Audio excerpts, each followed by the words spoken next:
Good morning to all. We will start in just 2 3 minutes. Let other students join.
Okay, so good morning once again to all of you. Let us start with now today's bit, that is designing elastic, highly available and resilient infrastructure for varied application scenarios. And now today we are going to see it for the Google Cloud Platform. So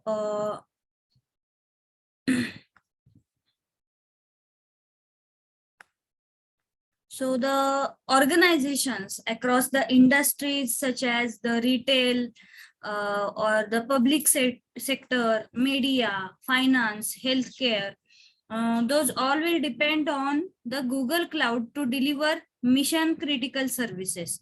So whether it is launch of global scale game processing retail transaction during the Black Friday and Cyber Monday, so serving real-time payments and trading transactions or delivering key public services to the citizens in the times of crisis. So customers around the world trust the Google Cloud to be resilient, available, performant, and secure. So day by day we are seeing the scenario that most of the people are turning themselves towards the Google Cloud platform only. So how? So the again the Google Cloud customers need some kind of insight into how the services they depend on are designed and operated to be resilient, available, and able to protect them from the disruptions. So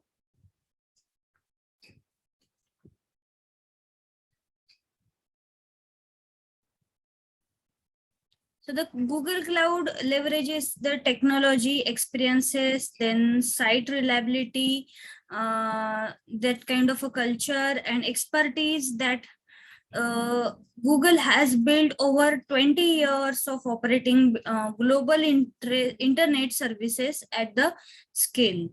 So the platform lets customers take the advantage of the same infrastructure that supports Google's planet scale product and services, including the um, uh, their daily users, which are using Android, Chrome, Gmail, Google Drive, Google Maps, then Google search engine, then Google Play Stores, YouTube, etc. So here, how the Google builds the resilient and availability into its core infrastructure and the services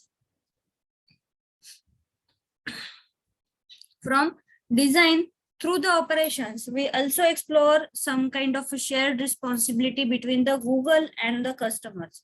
So how customers can build on top of the core services that are provided. So to gain the level of availability, resilience, they need to run their business and meet the regularity compliance obligations. So that we are going to see now.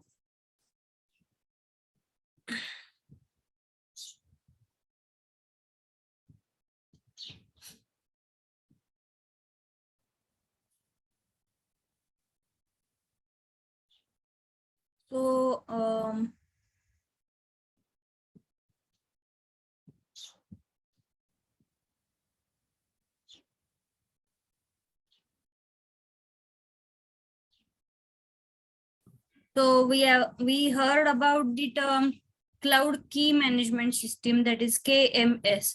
So what is exactly the Google Cloud KMS? So it is the cloud hosted key management service that lets the customer manage cryptographic keys for the cloud services in the same way they manage the key on premises.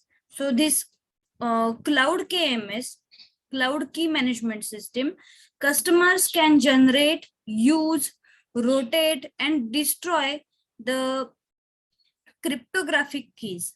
So Cloud KMS is also integrated with Cloud Integrity and Access Management and Cloud Audit Logs so that the customers can manage the permissions on the keys and monitor their use.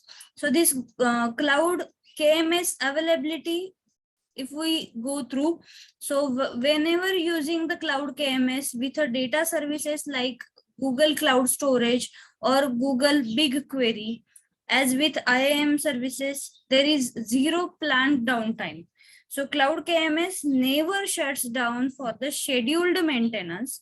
So because Cloud KMS, like all the Google core services, is built as a stateless microservices which are managed by the Borg, which is designed such that we can start and stop the microservices without loss of data, then eliminating the need for scheduled maintenance without or with windows or downtime. So as a result, Cloud KMS provides the 99.5% of uptime to the customers for encryption, decryption, and the sign operations. So this is the feature. That's why we are going for Google Cloud Services. Then again, if we go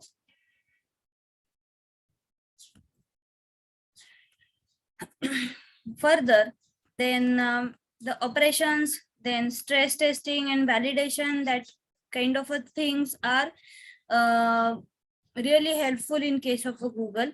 Also, one of the feature like disaster recovery testing, which is also called as a DIRT.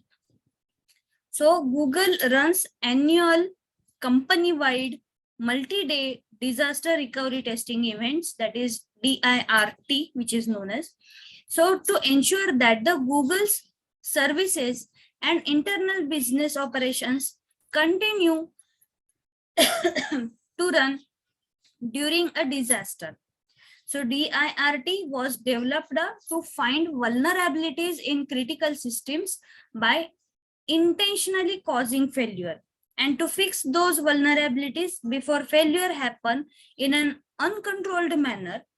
It will be controlled. So DIRT tests Google technical robustness by breaking live systems and test our operational resilience by explicitly preventing critical personal area experts and leaders from participating.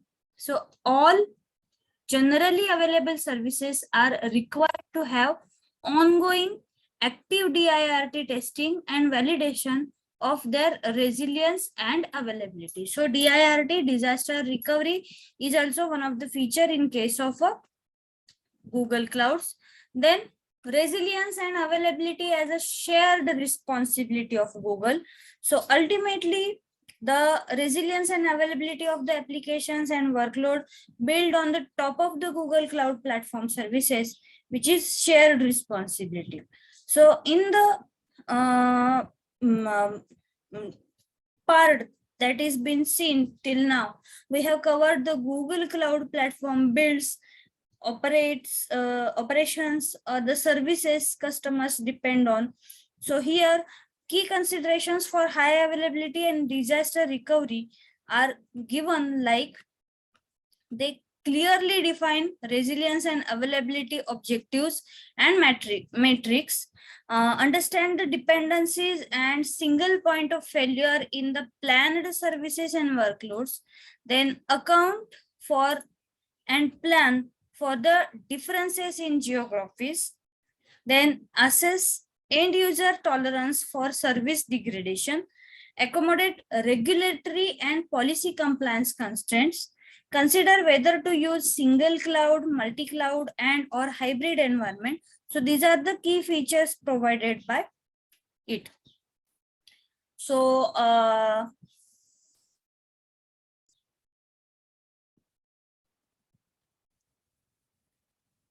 to get more and more light on this particular phenomenon, I will share one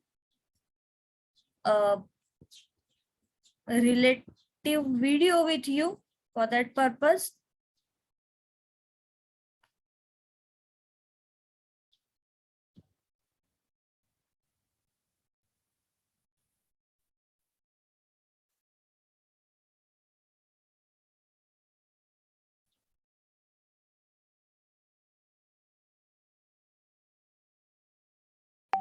Hi, I'm Brian, and welcome to our session at Google Cloud Next.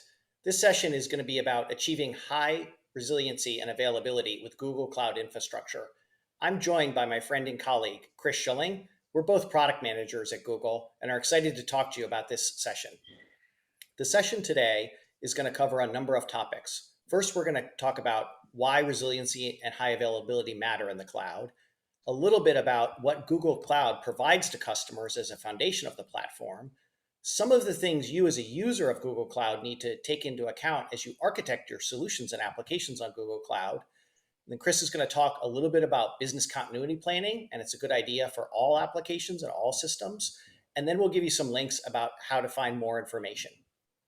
With this, I'd like to turn it over to Chris to get into the content. Thanks, Brian. Now let's talk about why resiliency and high availability matter to technologists building in the cloud.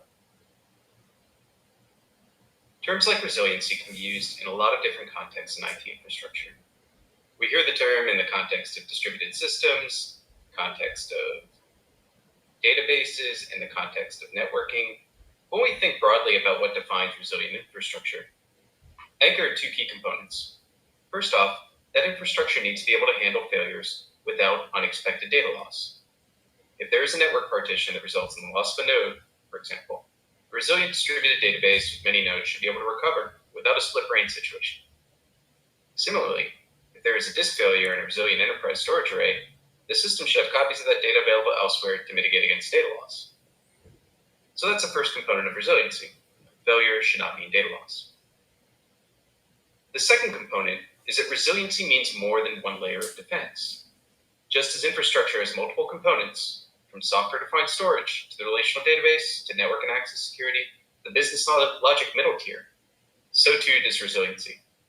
Resilient infrastructure will have defense baked into those layers, and in certain layers, multiple lines of defense. If resiliency is a fundamentally defensive concept focused on your data, high availability, on the other hand, is about your end user's experience. Highly available applications are still available to the user even when something goes wrong with the infrastructure. That means that your users shouldn't be adversely affected when a failure occurs. An application can be resilient without being highly available, or it could be highly available without resiliency. We'd all like to achieve both. And that's why we at Google Cloud view these goals as linked. If your goal is high availability for a global consumer application, you want to ensure that an individual hardware failure in one of your cloud regions would not impact your customer's experience. That almost always means thinking about resiliency because data loss can be harmful to your customers as well. Similarly, if your goal is resiliency, you want to make sure that all your defensive hard work to protect against data loss and to create layers of defense will also have a direct business impact. Ideally, because your customers never notice any change to their experience, even when things go wrong. So those are our link goals, both resiliency and high availability. When we break down the requirements for those, like the first one on our list is infrastructure durability. It lines up more with the defensive nature of resiliency because here we're talking about providing hardware SLAs. We're talking about making sure our data centers are safe. And we're thinking about how we respond to escalations within our network. A good example of infrastructure durability is our public durability service level objective for persistent disk, our block storage offering. For regional balance PD, for example, we share that we have better than 99.9999% durability. 6 nines. Next up is application availability. That's something that veers toward the high availability goal because we're thinking about how to keep a database up and running for your transactional applications, or how to move traffic to the right node or even region within a distributed application. A great product level example is our high availability configuration for Cloud SQL, our managed database offering. It lets you set up an architecture designed to limit user impact if the primary database instance fails. Last but not least is business continuity. We view this as a core component for both link goals because this is all about planning, checking, and double checking that you have an infrastructure safety net. That means taking backups to ensure resiliency. And it also means testing your active-active disaster recovery architecture to ensure high availability for your application. One product that we have in this space is our multi-region storage, which stores your backup data across multiple Google Cloud regions in a given continent. The result is that it's easy to restore in multiple Google Cloud regions on that continent, depending on what your business continuity plan calls for. One other takeaway from all this is Google Cloud delivers infrastructure durability to all our infrastructure as a service customers. This is a default setting for us, not an upcharge or an option. If you want to build a resilient, highly available application, we want to take care of the first step. The next two steps, ensuring application availability and creating a business continuity plan of attack, those are equally important. For them, we offer our customers tools and services that they can adopt to meet specific goals. We recognize that some Tier 1 customer-facing transactional applications will have requirements above and beyond an internal sandbox application with a few users and no customer data, for example. So let's talk about durability first. And this is a great topic to kick us off because Google Cloud really shines here. All our customers get the benefit of infrastructure durability that underpins some of the world's favorite applications, like YouTube. And that starts with storage for all types of applications. Our block offering, persistent disk, our first-party file offering, file store, and our object storage offering, cloud storage, all count some of the world's largest enterprises as customers and users. Regardless of whether you're a startup or a Fortune 100 company, you can find the same public durability information on our persistent disk offerings on our website. All of that information is available publicly. We recently published a blog post to help customers further understand how we approach disk durability and what we do to keep your infrastructure safe. Similarly, as we're a service provider for the infrastructure, we have operational safeguards in place to make sure you have a trusted platform to build on. That means having encryption by default, for example, so you don't have to worry about accidental leakage of unencrypted data. It also means having site reliability engineering, or SRE, coverage across our growing global footprint and across all of our services. Many of Google's SREs have contributed to the open literature and public practices that help make all of us in product engineering better at our operations. You get the benefit of all this knowledge and the benefit of having these SREs available to address service level issues when you build on Google Cloud. I'll hand the rest of the slide over to Brian. Thanks, Chris. The other part of infrastructure durability really comes from our global data centers and our network. Our global data centers are significant.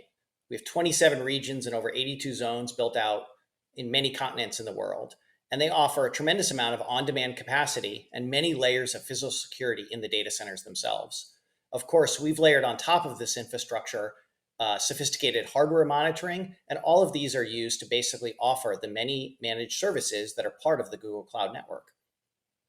And of course, the network, I always like to tell people the Google Cloud Network scales and has high availability because Google itself has scale and high availability. Almost everybody in the world has some appreciation for the scale of Google's consumer services. You probably use some of these, almost every day. These same pieces of infrastructure and the same network is used to provide the capabilities that we offer in the Google Cloud Platform. And of course, we have significant investments in undersea cabling, edge POPs or points of presence, where we're essentially appearing into the internet and the network. And of course, we have thousands of edge caches to make the performance of Google services and of course, the performance of many Google Cloud services incredibly performant and available. The other thing I like to use as an example is our networking prowess, and the software-defined networking we have in Google Cloud makes it really easy for you to build on top of this global infrastructure. A specific example of that is the global VPCs, or virtual private clouds, that you can build. They're network constructs that are very easy to set up and essentially span Google Cloud regions. So you can create one virtual network that spans region, makes it very easy for you to build global applications that take advantage of this infrastructure that we've built. Now let's talk about some of the things that it's important for you to think about architecting as you build applications and services on Google Cloud. And it's important to think about applications in terms of different types of applications. I often like to think about, particularly in a short session like this, different types of applications that would be like web servers and application servers, often being stateless apps, and a second set of applications being databases and very durable apps, places where all of your data lives. And we're going to spend a little time to talk about each of those individually. So if we look at the left part of the slide here, the first thing I want to talk about is load balancing. So the first two, load balancing and the GCE or Google Compute Engine auto healing, are really things to first think about when you're thinking about application servers and web servers, that first category of applications I mentioned. Load balancers essentially redirect traffic away from unresponsive servers, unresponsive web servers or application server. They may be too busy, it might be a software defect. There could be a lot of reasons why a node becomes unresponsive. Load balancing essentially will redirect traffic away from these unresponsive nodes so your customers and users of the applications get a great experience. There are different options on how you deploy a load balancer. You can deploy it to essentially give capabilities to span zones and regions for more local load balancing. There's also options to essentially do global load balancing. So all of your consumers and users can come into one single point, and the application may actually be spread across regions. So even full region outages will be hidden from your customers. They'll be redirected to surviving, healthy nodes. The second layer of defense, as Chris mentioned, it's good to have multiple layers of defense for applications and web servers, is to think about auto healing. So in Google Compute Engine, this is our main offering that essentially offers VMs. Many, many applications run in these VMs. And there's a construct that we've developed called managed instance groups. It's essentially a set of VMs that form an application tier in your environment. They can essentially provide a second layer of protection and availability, and essentially they will automatically restart unresponsive nodes. So a node may be too busy, it may get somehow locked in some state that it can't recover from. The load balancer will shift traffic away from it, and then the GC auto healing will come in to essentially restart those nodes. So again, further rehealing the system. An important thing to think about as you start to build these layers of defense is how they work together. And an example is you essentially want the load balancer to redirect traffic away from an unresponsive node before it gets restarted. So as a perfect example, you want the health checks that are in your load balancer to be more frequent and aggressive and reshift traffic away from unresponsive nodes. And then the managed instance group auto healing feature to kick in also has health checks to work slightly slower to actually go in and restart nodes. That way the system is in some senses self-healing or auto healing. The second thing I want to talk about is more on the stateful application tier, which is why I've talked about Cloud SQL and Spanner. So Chris mentioned Cloud SQL earlier. You could, of course, run a database inside of one of our VMs. Many customers choose to do that. But it's also great to think about managed database offerings to reduce some of the toil about setting up and running a database server. And that's really where Cloud SQL comes in. It's a managed database service we have. It supports a lot of common databases, MySQL, PostgreSQL, SQL Server. And it has a number of interesting capabilities that really add value in the forms of durability and resilience and high availability. One is using snapshot-based backups. You can automate it, so it takes regular backups. Let's say every 4 hours, you have good protection points. But you can also use it in on-demand snapshots if you're going to do a maintenance task on your database. Add tables, change the schema, etc. You could create a snapshot to create an easy recovery point. The managed database service also has a built-in capability to offer you point-in-time recovery for your databases. So you have snapshots, and then you can essentially move the database to a particular point in time based on the logs that are in the database. So it's a combination of the managed database service working in conjunction with snapshots to offer you a capability to really be specific at exactly the point where the database is consistent and you want to restart the application. It's also great to think about the high availability capabilities in the Cloud SQL offering, because it offers failover replicas. These are essentially shadow databases that can be set up. They're options inside the service that can essentially run in multiple zones to protect you from a zone outage. These zonal things can use the regional PD offering, the regional persistent disk offering that Chris mentioned. So we're synchronously replicating the data for the database underneath the covers. And then you essentially have a Cloud SQL instance that's ready to go in the event of a zonal outage. There's also a capability in Cloud SQL to essentially do cross-region protection. This is, of course, an asynchronous capability, but it can also protect you against full regional outages. So again, there's a lot of power and flexibility in terms of the offering that Cloud SQL has in terms of building in resilience and high availability. The last thing I wanted to think about or talk to you about in the database tier is our Spanner offering, Cloud Spanner. This is a really powerful capability. It's highly differentiated. it really comes from technology that Google built to scale to the billions of users we have on our consumer applications. It's a fully managed database service, so it's very easy to use, but it's basically a single cross-regional database. It's active, and read-write in many regions all at the same time. And that's really what makes it unique. So it preserves the value of standard SQL because that's such a common application programming language, but it provides you essentially, in some senses, you can think about a cross-regional database as a continent-sized database for you to operate on. So it really allows you to simplify how you think about building these systems. And it comes with a 5.9 availability SLA. So it's really a powerful capability to have in the arsenal as you think about how you build applications on Google Cloud. Now I'd like to turn it over to Chris for the next part. Much appreciated, Brian. So let's switch back to business continuity, the insurance policy, the safety net that we all know we need. Business continuity is a pretty expansive term. It can mean a lot of things, from how a cloud architect plans for disaster, production instance loss, to how a storage administrator tests backups. You'll notice I mentioned planning and testing right off the bat, and we have a number of features and services built for business continuity purposes. Features like being able to export a copy of your database to our object storage for long-term archival, for example. But business continuity is about being absolutely certain that the data will be available when the auditor calls. That's why the human element of planning and testing is so important here. As the saying goes, an amateur takes a backup, professional tests that it can be restored. So when we dial into a couple of services, two interesting ones that I find differentiated are our multi-region storage and our orchestrated backup. They play different roles in our business continuity package. Multi-region storage can mean keeping data in our object storage.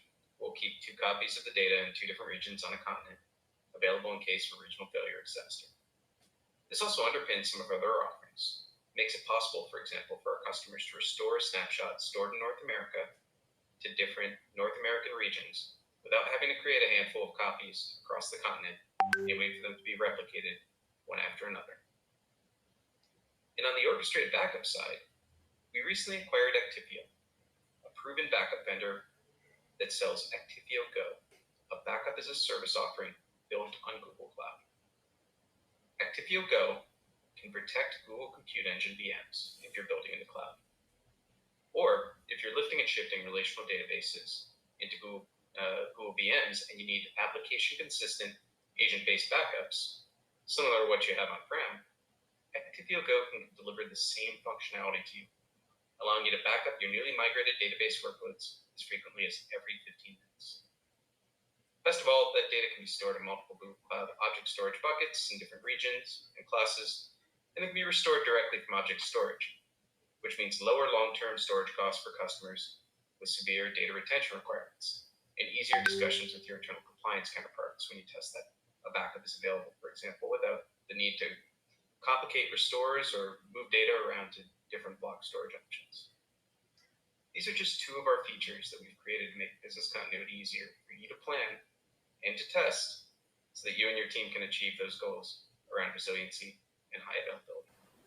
If you'd like to learn more, we've included a couple of links to some interesting content on disaster recovery, high availability, and resilience. In the bottom right, there's a link to achieving resiliency and high availability in Cloud SQL. It's a video from last year's Next, and it covers a lot of the topics we've discussed here as they apply to that managed database service. Just above that, we have a DR planning guide for GCE. For those of you who are running stateful workloads in Google Cloud VMs, we think you'll find that useful to help you plan for your DR requirements. Over on the left, we have a few sessions at Next that we think you'll find relevant. We've included their titles and the shorthand name with numbers so you can find those in the catalog. I want to thank Brian for co-presenting with me. I want to thank all of you for attending our session.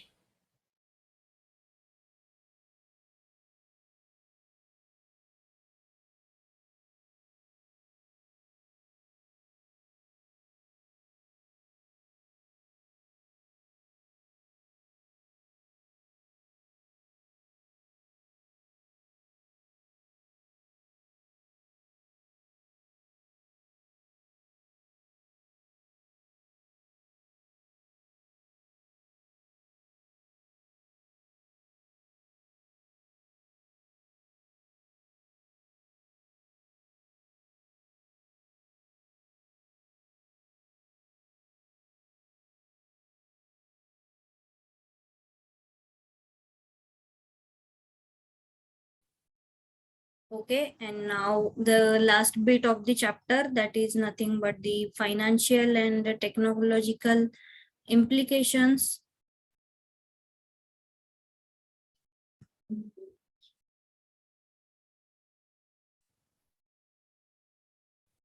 Financial and technological implications of running an application on public cloud. So this is the last bit of this chapter.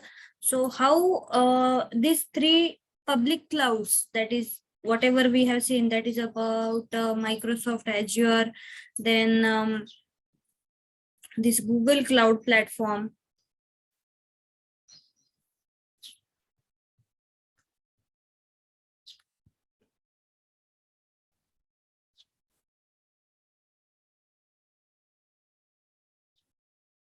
and AWS. Okay, so how they all can be used in terms of financial or technological services. So that part we are going to see now. So how they can be adapted in the means like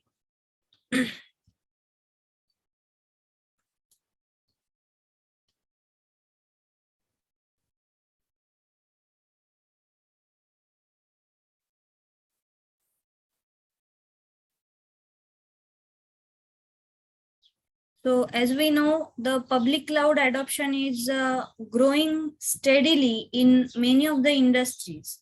Okay, so financial institutions, which are also known as the FIs, they are adopting cloud, which is till date, it was slower through because the firms are heavily regulated due to the large amount of confidential financial customer information they process.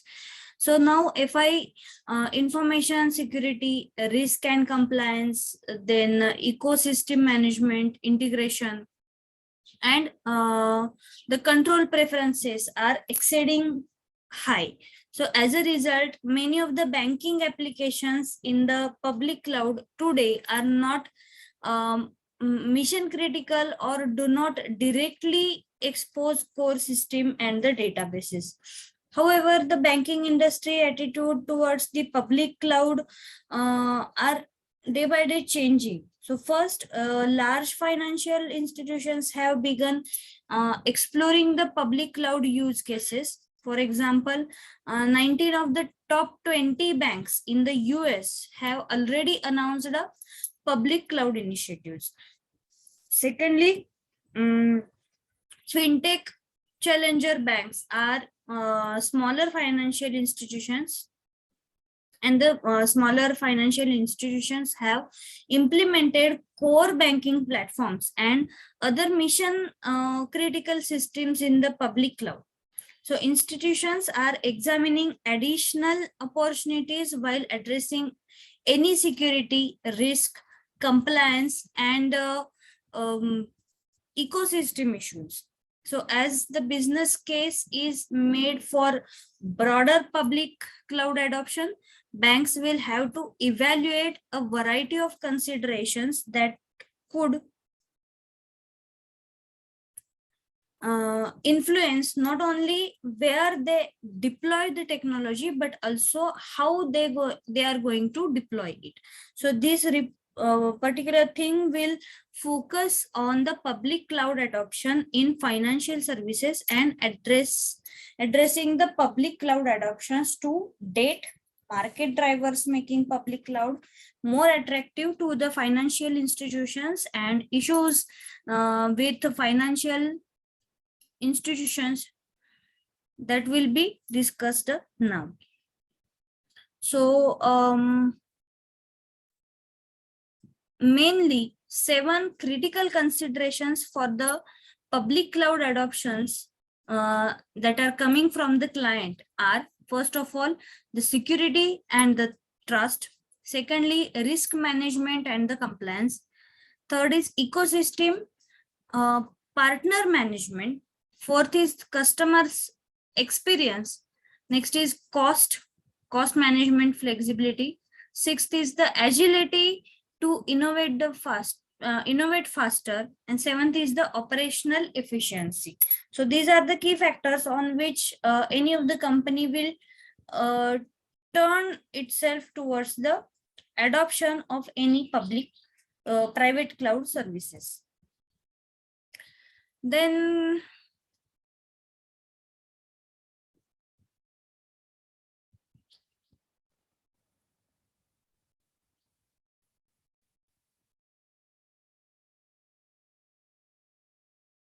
so what are the other benefits that the clients see, and that's why they are going for the adoption of the public services. So they are nothing but the infinite scalability. That means cloud will allow an application to be right sized, then grow as on demand requirements. So equally it can be scaled back when not needed. So it eliminates the need to invest in unused capacity, where in many of the banking system, 90% of the capacity is typically idle for 90% of the time. So cloud offers scalability beyond vertical or horizontal, such as diagonally, with provisioning for cloud native applications happening almost instantly.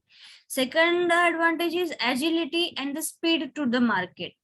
That means cloud enables banks to use standard building blocks to innovate and create tailor-made solutions for their clients. So furthermore, the cloud solutions can be rolled out on the fly, and the platform itself can be updated in a real time as well as.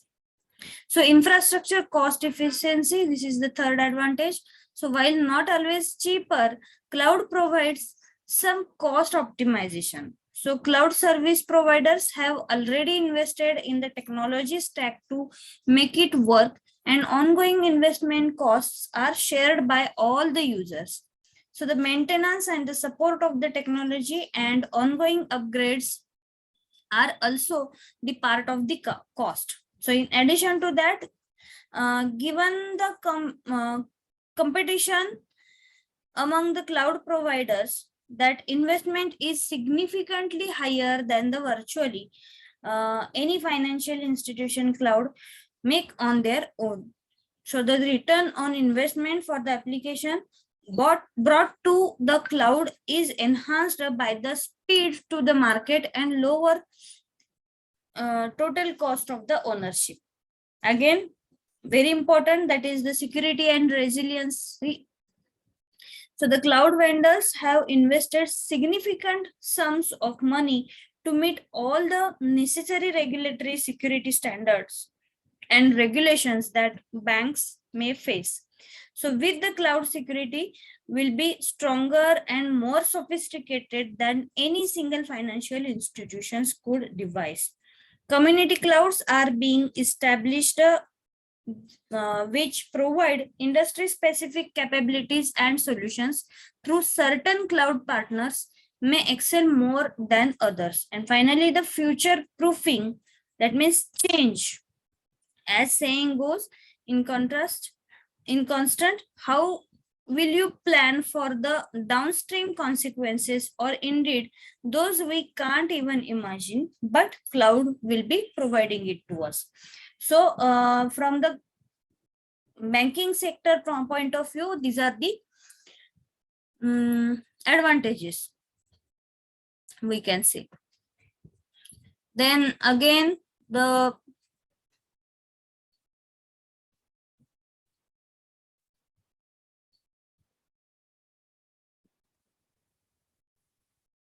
one more resource I found on internet, that is nothing but see this one. So this particular book I found.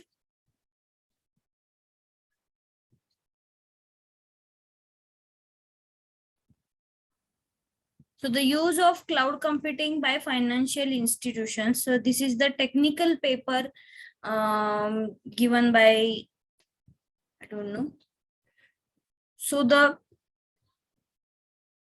reasons behind why the financial services are turning themselves towards the cloud platform. So it is given over here. Then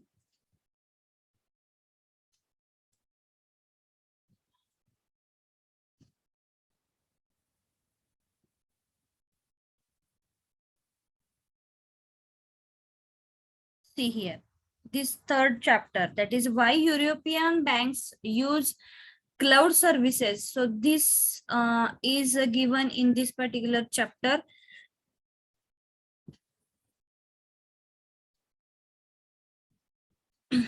See, hope my screen is visible to you. Okay, so here the difference is being given. Okay, so traditional IT on premises and cloud based IT. So flexibility in case of a traditional, we can say it is very limited. That means flexible to grow but costly and slower. But in case of a cloud based, it is very large. Then time to the market means whenever you are going to prepare it and then launching to the market. So in case of a traditional, it is long process, whereas in cloud based IT, it is almost instantaneous. Then cost management. So in case of a traditional, it is not possible once the investment is done. But in case of a cloud based, it is dynamic, allowing for forecasting. And finally, the impact on capital ratio. So it is high in case of a traditional, but in case of a cloud, like any other profit and losses expenses. So based on the situation. And finally, the security. So in case of a traditional, solutions for existing services based on the in-house resources and external support provided. Based on that, the security is provided. But in case of a cloud, it is dedicated CSP, cloud security offerings, as a part of their core businesses. So it allows for inbuilt services, service security solutions, and dynamic large scale inclusion of leading tech, that is artificial intelligence.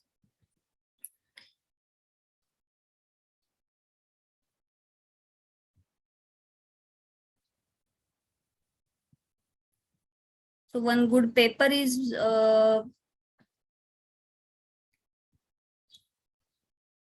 paper I found here on internet resources. And finally, the conclusion. And here is the glossary. Glossary we don't need to go for.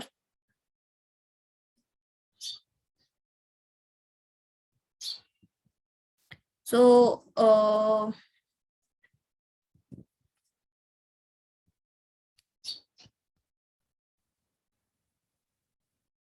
I have not seen any question on this as a directly financial service and services and all in our this particular bit.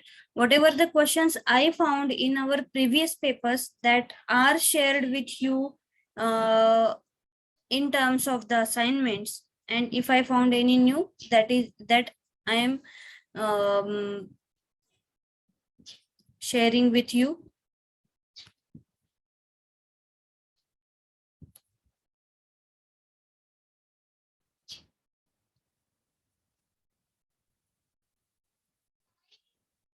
Hmm.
morning. Welcome to Rome, Italy. I have a confession to make. For those of you that have heard me in the past and know me, I come from a pretty technical background. And when this thing called cloud started hitting the scene, I thought, yeah, I know what that is. That's photos and This music, will and it makes be it really helping handy. you But for I getting thought, well, what's the big deal? It's data center, the foundation for infrastructure, business maybe transformation some in scale on compute, financial and services, didn't which think is much of it. given by the But then I Deloitte started a new Financial role Services. probably about 10 months ago, and with our friends Why at the Google. financial services And are I had turning these aha themselves moments towards in the terms of cloud. the power of the cloud and what it could actually do. So I wanted to take a little bit of time and just share with you kind of my travels in the last 8 months or so, and the conclusion that I've come up with talking to many people, many experts, as well as many of our clients, that cloud could actually be positioned as a foundation for business transformation. So I think we all agree that our industry right now is transforming pretty rapidly. And the hypothesis here is we absolutely, from an enterprise level, need to change the way we change. And what I mean by that is there's no secret that we have these disruptive forces, whether they're changing customer demands, regulatory changes, emerging technologies, and you have not only traditional competition, but non-traditional competition. But all these forces are actually not working in silos and independently. They're not mutually exclusive. And these changes are obviously, especially with cloud, impacting more than just technology. It's enterprise-wide.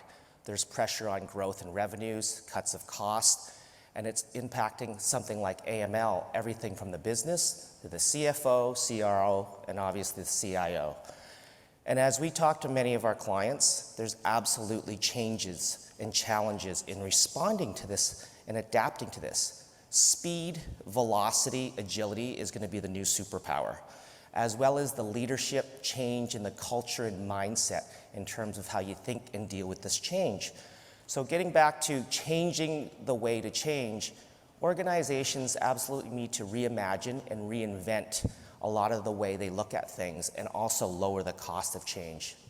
Transformation will be business as usual. And a shout out to our friends at Scotiabank. In dialogues with them, a couple of data points that really resonated with me in conversation, that cloud is actually not a destination. Although it's a platform to organize data, it releases and unleashes the capabilities around advanced analytics, AI, and ML. Therefore, when you combine that with the enterprise approach, the way it impacts talent, business process, as well as technology, cloud is actually a method for change. Therefore, cloud can really be positioned as the foundation of business transformation. And the other resonating point that I wanted to share today was that cloud is more than just a technology. This conversation belongs in the C-suite, executive management meetings, and even the boardroom. And we use this term, and a colleague of mine, Andrew Adams in the US, recently published an article in the Wall Street Journal, and it really was able to encapsulate what I think was amazing in terms of what's above the line and below the line. The conversations right now that we're having with our clients are absolutely above the line. It allows you to synchronize the enterprise, drive new business innovations to enhance revenues and product sets, as well as unleashes new talent. So my challenge to you today is that in your next meeting, whether it's a stand-up executive management meeting or a board update, challenge your enterprise on where cloud is on their agenda. Thank you.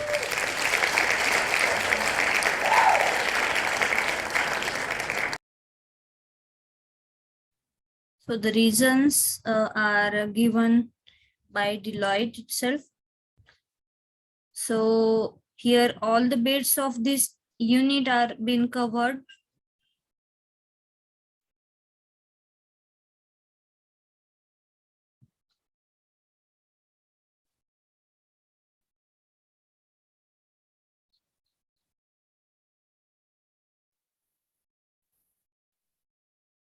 So for the public clouds, we have started with the journey. What is exactly the public cloud, then why to go for public clouds, when to opt for public cloud, the reasons, and the public cloud service models in terms of IAS, PAS, and SAAS. And then we have gone through the basic compute storage and networking IAM services of, again, the designing elastic, highly available and resilient infrastructure in case of AWS, Microsoft Azure, and Google Cloud Platform. And finally, now we have seen the financial and technological implications of running an application on a public cloud. Okay, that means why to go for public cloud, what are the financial and technological reasons for the same, that part we have seen. So here we are ending with our third unit, as well as our first section of our subject. So this much part you will be having for your ISC. I don't know when the date of ISC will be declared, but these 3 chapters will be there. And we are turning towards the end of the session for today. Complete the assignments in just 5 to 10 minutes. I will share the link for uploading your assignment number 4. And okay, so we will stop over here. In our next lecture, that is on Monday, we will start with our second section, that is the unit number 4. Okay, so thank you very much for now. You can put your attendance in the chat window and leave.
The remaining students, Aishwarya Poddar, Radhika Sapure, Sarika Hande, Onkar Pawar, and Siddharli Narute.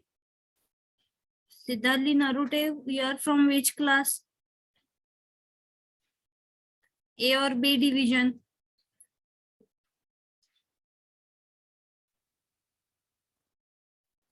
All the remaining students, put your attendance and then you can leave.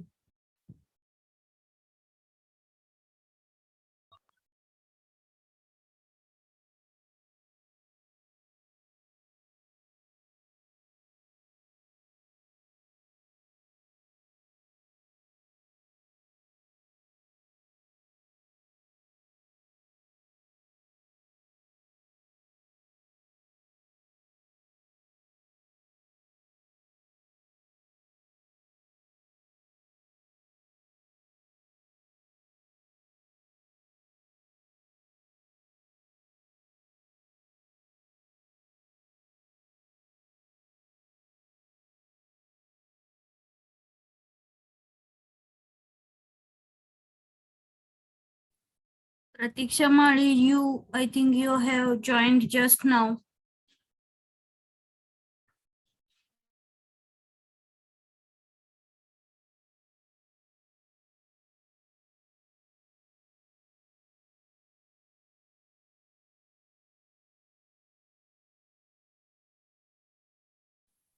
Siddharli Narute, you are from which class?